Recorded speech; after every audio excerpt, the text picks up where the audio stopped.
Hello everyone, welcome to Exam Mode. I am Shubham Verma and this is a dedicated video on strategy for CDS 2 2024. दोस्तों, आप सभी का CDS 1 2024 का exam हो गया है और CDS 2 2024 के एग्ज़ाम में सिर्फ 130 डेज बाकी रह गए हैं। और दोस्तों CDS 1 2024 के 90% बच्चे अभी भी कट ऑफ खेल रहे हैं। दोस्तों यहीं से विनर्स और लूजर्स में डिफरेंस क्रिएट हो जाता है। 90% भीड़ इसी में रह के फंस जाएगी और वो अगले एग्ज़ाम की तैयारी ढंग से नहीं कर पाएंगे। दोस्तों अगर आप विनर्स कैटेगरी में फॉल करना चाहते हैं तो मेरी इस आई ओपनर सेशन को ज़रूर देखिए, क्योंकि यहाँ पर मैं कुछ इतने इम्पॉर्टेंट टिप्स आपके साथ शेयर करने वाला हूँ जो कि मैंने अपने CDS की तैयारी करते वक्त कवर किए थे और मुझे इससे सफलता भी मिली थी। दोस्तों ये है मेरे बारे में। मैंने CDS 2 times, CA paper assistant commandant 1 time, CGL 1 time और अदर गवर्नमेंट एग्जामिनेशन भी मैंने क्लियर किए हैं। ये है मेरी फ़ोटो। आइए आगे चलते हैं। दोस्तों आखिर आपको CDS 2 2024 के एग्ज़ाम से पहले अपने दिमाग में क्या क्या बातें रखनी है। Things to keep in mind before jumping. बिना आगे जस्ट जंप किए तैयारी पे आपको पहले क्या क्या चीज़ें फोकस रखनी है। What should be the aim, आपका एम क्या होना चाहिए। दोस्तों ये है कुछ प्रीवियस ईयर कट ऑफ जो कि मैंने यहाँ पर आप लोग को दिखाई हैं। CDS 1 2023 के एग्जामिनेशन में IMA की कट ऑफ 132 मार्क्स, INA की कट ऑफ 122 मार्क्स, AFA की 142 एंड OTA की 101 मार्क्स गई थी। CDS 2 2022 में यही 126, 118, 136 और 98 मार्क्स के आसपास गई थी। ये मैं आउट ऑफ 300 जो बता रहा हूँ आपको, ये IMA के लिए है और ये आउट ऑफ 200 ये OTA के लिए है। OTA के लिए आपको इंग्लिश और GS का पेपर क्वालिफाई करना पड़ता है, क्योंकि ये शॉर्ट सर्विस कमीशन के लिए होता है। और फुल सर्विस के लिए अगर आप ऑप्ट करते हैं तो आपको मैथमेटिक्स, GS प्लस में इंग्लिश का एग्जामिनेशन तीनों का पेपर देना पड़ेगा, जिसकी टोटल मार्किंग होती है 300 मार्क्स की, with including 20% in each and every subject. तो ये आपको, ये कट ऑफ मैंने आपको बता दी, ये आपके दिमाग में होनी चाहिए। आइए आगे चलते हैं। तो मोस्ट इम्पॉर्टेंट थिंग जो आपको अपने दिमाग में रखनी है, that what is the syllabus. दोस्तों 90% स्टूडेंट्स को एक्चुअली सिलेबस पता ही नहीं होता है। अगर आप उनमें से हैं तो अभी भी सुधर जाइए। अभी अपना सिलेबस डाउनलोड कीजिए और उसको अपने टेबल के सामने ज़रूर चिपका लीजिए, because from here you will get the road map. यहाँ से आपको पता चलेगा कि आपको क्या पढ़ना है और क्या नहीं पढ़ना है। सिलेबस की जानकारी आपको ज़रूर होनी चाहिए। Other thing is that PYQ, आपको प्रीवियस ईयर पेपर्स जरूर सॉल्व करने हैं, because PYQ are the cheat code for this examination. आपको पिछले 3 साल रिसेंट में जो एग्जामिनेशन हुए हैं उसका पेपर सॉल्व करके, उसका एनालिसिस करके कि कौन से एरिया से कितने मार्क्स आ रहे हैं और what I am suppose to study. क्योंकि आपके पास अब सिलेबस भी है, आपके पास PYQ भी है। आप PYQ से देखिए कि मैं क्या कौन कौन से एरिया से क्वेश्चन पूछे जा रहे हैं और सिलेबस में क्या क्या एरिया दे रखा है। उससे बाहर आपको कुछ नहीं पढ़ना है, क्योंकि यही विनर्स करते हैं। आपको एक स्ट्रैटेजी बना के चलनी है, क्योंकि बिना स्ट्रैटेजी के आपका पेपर क्लियर नहीं होने वाला है। और आगे मैं आपको इतनी बेहतरीन स्ट्रैटेजी बताऊंगा कि आपका पेपर डेफिनेटली रुकने वाला नहीं है। Keep syllabus in front end mark the repeating area, और उसको बार बार ही आपको पढ़ते रहना है। आगे है प्रीवियस ईयर ट्रेंड एनालिसिस। कुछ एरिया जो आपको बिल्कुल फोकस करना है, जो कि मैंने इस बार CDS 1 2024 से क्वेश्चन उठाए हैं, जहां पर इकोनॉमी के 16 क्वेश्चन, पॉलिटी के 11 क्वेश्चन, हिस्ट्री के 24 क्वेश्चन, ज्योग्राफी के 17 क्वेश्चन, बायोलॉजी, केमिस्ट्री, फिजिक्स के 11, 11 एंड 5 रिस्पेक्टिवली क्वेश्चन थे, स्टैटिक करंट अफेयर्स के 25 क्वेश्चन। तो यहाँ से दोस्तों हमने ये नोट किया है कि हिस्ट्री से सबसे ज़्यादा क्वेश्चन आ रहे हैं, followed by geography and followed by economy. और फिजिक्स, केमिस्ट्री, बायोलॉजी से मॉडरेटली पेपर 10 से 11 बिल्कुल बेसिक्स क्वेश्चन पूछे जाते हैं आपको, जो आप NCERT से कवर कर सकते हैं। मोस्टली ज्योग्राफी, हिस्ट्री और इकोनॉमी आपको बहुत बेहतरीन ढंग से पढ़नी है और बहुत ही ज़्यादा डीप कंसेप्चुअल अंडरस्टैंडिंग के साथ पढ़नी है, क्योंकि यहाँ पर अगर आप अच्छा कर जाते हैं तो ये गेम चेंजर होगा और यहीं से आप विनर्स की लिस्ट में आ जाएंगे। Static, current affairs and defence ये सब कोई करता है और ये एक्चुअली में मंथली मैगजीन, न्यूज़पेपर्स और कुछ लेक्चर वीडियोस से कवर हो जाते हैं। तो what is the road map, आखिर आपको क्या पढ़ना है दोस्तों, यही चीज़ मैं आपको बताने आया हूँ, क्योंकि मैंने अपने 2 बार जो मैंने सीडीएस क्लियर किया है, मैंने सेम स्ट्रेटजी फॉलो की थी और मुझे उससे सफलता मिली थी। अब ये है आगे की रोड मैप जो मैंने खुद अपने हाथ से लिखा हुआ है और आपके लिए लेके आया हूँ। तो आपको आखिर क्या फॉलो करना है, आपको जो एरियाज फॉलो करने हैं, जैसे कि इकोनॉमिक्स पे आपको बेसिक कॉन्सेप्ट्स पता होने चाहिए इकोनॉमिक्स के। जैसे कि बेसिक कॉन्सेप्ट पूछे जाते हैं मॉनेटरी पॉलिसीज से, जैसे कि what is repo rate, what is reverse repo rate, cheap money, dear money और call money, CRR, SLR, inflation में WPI, CPI मतलब होलसेल प्राइस इंडेक्स और consumer price index, budget, international institutions. और inflation में आपका और आगे पूछते हैं डिमांड पुल इन्फ्लेशन और कॉस्ट पुश इन्फ्लेशन, ये सब कुछ पूछते हैं। दोस्तों इकोनॉमिक्स की मैंने पहली बेहतरीन क्लास अपने YouTube चैनल पे अपलोड कर दी है, आप जाकर विजिट करके इसे ज़रूर देखिएगा।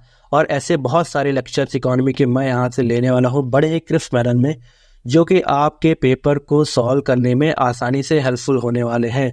इसी तरह मैं हिस्ट्री और ज्योग्राफी के लेक्चर्स भी लेके आऊँगा, इससे डेफिनेटली आप पेपर क्रैक कर लेंगे मेरी इन वीडियोस से, बस आपको वो रेगुलरली फॉलो करनी है। इकोनॉमी में आपके और फिस्कल सिस्टम, जैसे कि रिसीट, गवर्नमेंट की रिसीट कहाँ से होती है, एक्सपेंडिचर, उनका बजट, ये सब चीज़ें ज़्यादातर पूछी जाती हैं, यहीं से क्वेश्चन घुमा फिरा के वो पूछ लेता है। और ये सब कुछ मेनली जो करंट में न्यूज रहती है उन्हीं से रिलेटेड ये क्वेश्चन होते हैं, बस उनका basic concept with current affairs. History में आपसे मोस्टली मॉडर्न हिस्ट्री से क्वेश्चन ज़्यादा आते हैं। पहला जैसे कि वॉर ऑफ इंडिपेंडेंस, आखिर फ्रीडम ऑफ इंडिया में किन किन चीज़ों की मेन महत्वता होती है, वो चीज़ें यहाँ से पूछी जाती हैं। Mostly question 90% of the question are asked from where the events unfold, जहाँ से कोई इवेंट टर्न लेता है हिस्ट्री में, मैक्सिमम ये हिस्ट्री में क्वेश्चन टर्न से पूछे जाते हैं। जैसे कि 1935 का एक्ट, अब 1935 का एक्ट एक मेजर टर्न था हिस्ट्री में, यहाँ से क्वेश्चन डेफिनेटली बनते हैं। इसी तरीके से अगर हम और जाइए, जैसे कि Simon commission was a turn in history, maximum question यहीं से बनते हैं। और एक एग्जांपल और लेते हैं, अगर हम जाएं तो देखते हैं हम कि सॉल्ट सत्याग्रह एक मेजर टर्न था हिस्ट्री से, क्योंकि यहाँ से बहुत सारी चीज़ें अनफोल्ड हुई थी और बहुत सारी चीज़ें चेंज हो गई थी, तो यहाँ से क्वेश्चन मेजरली पूछे जाते हैं in the examination. It also ask about important personalities जो कि हिस्ट्री में हैं, जैसे कि फॉरेन ट्रैवलर्स, गवर्नर्स, ठीक है, और जो फेमस लिटरेरी वर्क हैं ये पूछे जाते हैं आपसे। मेडिवल हिस्ट्री और एंशियंट हिस्ट्री में जो फॉरेन ट्रैवलर्स इंडिया में आए हैं और उनका क्या कंट्रीब्यूशन रहा है, ये आपसे एग्जामिनेशन में पूछा जाता है। मॉडर्न हिस्ट्री में जो गवर्नर्स आए हैं जिन्होंने इंडिया पे रूल किया है और जिन्होंने कई सारे लॉज और कई सारे डिसीजन जो इंडिया में लिए हैं, उसका क्या इम्पैक्ट होता है, ये आपसे क्वेश्चन में पूछा जाता है। फेमस लिटरेरी वर्क, आखिर कौन कौन सी जो बुक्स है जो कि एंशियंट हिस्ट्री, मेडिवल हिस्ट्री और मॉडर्न हिस्टोरियंस जो लिख के गए हैं और जिनका रिलेवेंस इंडियन हिस्ट्री के कंट्रीब्यूशन में बहुत ज़्यादा रहा है, वो आपसे पूछा जाता है। इट टॉक्स अबाउट, और ये पूछता है आपसे यूपीएससी, इंपॉर्टेंट वॉर्स जो कि मेडिवल और एंशियंट एंड मॉडर्न हिस्ट्री में टेक प्लेस हुई थी, उसके बारे में आपसे यूपीएससी जरूर क्वेश्चन पूछता है। It also talks about famous treaties जो थी वो भी यूपीएससी आपसे डेफिनेटली पूछता है। जैसे कि हम एक एग्जांपल ले लेते हैं, ट्रीटी ऑफ बसीन की संधि और ट्रीटी ऑफ सलबाई जो कि मराठास के द्वारा साइन करी गई थी विद द ब्रिटिशर्स, क्योंकि ट्रीटी ऑफ बसीन को एक मेजर ट्रीटी कहा जाता है जहां से मराठा अंपायर का उनका डोमिनेंस इंडिया में मोस्टली खत्म हो गया था। क्योंकि ये ट्रीटीज और ऐसी ट्रीटीज के बारे में आपसे यूपीएससी डेफिनेटली क्वेश्चन पूछता है। It's also ask you about Buddhism, religion में अगर देखा जाए तो बुद्धिज्म यूपीएससी में सबसे ज़्यादा इंपॉर्टेंट है। आईएएस के एग्जामिनेशन में, सीए में president commandant, CDS and NDA में डेफिनेटली आपसे यहाँ से क्वेश्चन बनते ही बनते हैं। बुद्धिज्म हो गया, जैनिज्म हो गया, और रिलीजन में जैसे कि शैवाइट्स हो गए, वैष्णवाइट्स हो गए, यहाँ से क्वेश्चन बनते हैं। इनके फेमस प्रीचर्स हो गए, रिलीजियस लीडर हो गए हैं, इन सब चीज़ों से क्वेश्चन हिस्ट्री में बनते ही बनते हैं। और हिस्ट्री में जो इम्पॉर्टेंट टर्म्स हैं, कुछ इम्पॉर्टेंट टर्म्स होते हैं डेफिनेटली एग्जामिनर आपसे पूछता ही पूछता है।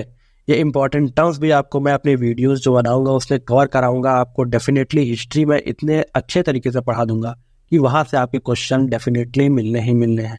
Other one is that geography. Geography में मोस्टली आपसे 6 to 12 क्लास की एनसीईआरटी से क्वेश्चन आते हैं। It's ask you about both from physical and political geography. Political और फिजिकल ज्योग्राफी के जो बेसिक कॉन्सेप्ट है यहाँ से आपसे क्वेश्चन बनते हैं, जैसे कि सुनामीज का कॉन्सेप्ट हो गया, जैसे कि साइक्लोन का कॉन्सेप्ट हो गया, जैसे कि डेजर्ट फॉर्मेशन का कॉन्सेप्ट हो गया, जैसे कि कॉन्टिनेंटल मास थ्योरी, कॉन्टिनेंटल ड्रिफ्ट थ्योरी। ये सब चीज़ें क्या होती हैं, ये बेसिक जानकारी आपसे यूपीएससी जानना चाहता है। It's also ask you about from important concepts from the Indian geography. Indian geography से भी आपको इम्पॉर्टेंट कॉन्सेप्ट्स वगैरह पूछता है कि कहाँ से इंडियन ज्योग्राफी में ये हिमालयाज का फॉर्मेशन हुआ, कहाँ से डेजर्ट का फॉर्मेशन हुआ, कौन कौन से यहाँ पर ओशंस पाए, ओशंस के साथ इंडिया घिरा हुआ है, कौन कौन से सीज हैं, कैसे साइक्लोन आते हैं, क्या यहाँ पर का इन्वायरमेंट है, कौन कौन से वेजिटेशन पाए जाते हैं, कौन कौन से ट्रीज होते हैं, कौन कौन से फिजिकल फीचर्स होते हैं, ये आपसे ये मोस्टली अब यूपीएससी पूछना चाहता है। इंडियन ज्योग्राफी के साथ साथ ये आपका इकोनॉमिक ज्योग्राफी से भी मोस्टली क्वेश्चन बहुत सारे आते हैं, जैसे कि मिनरल्स हो गए, पोर्ट्स, माइंस, पावर प्लांट, जो कि मेजरली इंडिया में हैं, उनसे आपसे डेफिनेटली क्वेश्चन बनता है। इससे एक ना एक दो क्वेश्चन हमेशा यूपीएससी पूछता ही पूछता है, क्योंकि ये बेसिक चीज़ें हैं जो पता होनी चाहिए। अगर आपको अपने इंडिया के बारे में ढंग से नहीं पता है तो आप किसी तरीके कैसे ऑफिसर बनेंगे।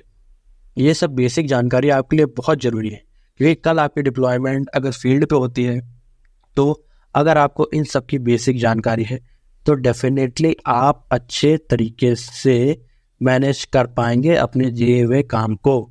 तो ये सब चीज़ें बहुत ज़्यादा इंपॉर्टेंट है दोस्तों।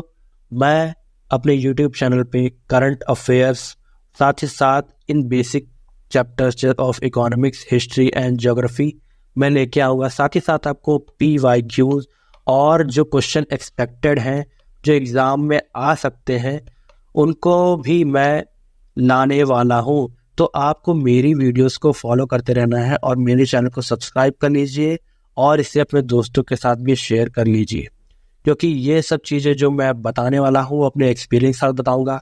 मैंने CA पे प्रेसिडेंट कमांडेंट की तैयारी भी इसी तरीके से की थी और मैंने CDS की तैयारी भी इसी तरीके से करी थी। मैंने 2 बार क्वालिफाई किया है और मैं अपने एक्सपीरियंस से आप लोग को ऐसी ऐसी चीज़ें बताऊंगा जो कि डेफिनेटली एग्ज़ाम में पूछी ही जाएंगी। फिजिक्स, केमिस्ट्री एंड बायोलॉजी के भी मैं लेक्चर्स लेके आऊँगा जो कि इंपॉर्टेंट है, जहाँ से मोस्टली आपके 8 से 9 क्वेश्चन कवर हो जाएंगे। पर पहले हम फोकस करेंगे उन एरियाज़ को जहाँ मोस्टली बच्चे निगलेक्ट करते हैं, जैसे कि geography, history and economy. Economy 90% of the student skip करके जाते हैं और इस बार के CDS में 16 क्वेश्चन इकोनॉमी से आए थे। तो दोस्तों बस मेरी वीडियोस को फॉलो कीजिए, क्योंकि ये बहुत डिफिकल्ट कॉन्सेप्ट होते हैं जो आपको बुक से समझ नहीं आएंगे जल्दी। अगर आप मेरी वीडियोस को फॉलो करेंगे तो डेफिनेटली आपके अच्छे मार्क्स आएंगे। पहला लेक्चर मैंने अपलोड कर दिया है जो कि इन्फ्लेशन के ऊपर है, उसे जाके देखिए और इस वीडियो को सेव कर लीजिए और अपने दोस्तों के साथ ज़रूर शेयर कीजिए। थैंक्स फॉर वॉचिंग एंड आप सभी बहुत ज़्यादा अच्छा CDS में करेंगे। Believe me, just stay with me. I will make you a real winner. मिलते हैं नेक्स्ट वीडियो में।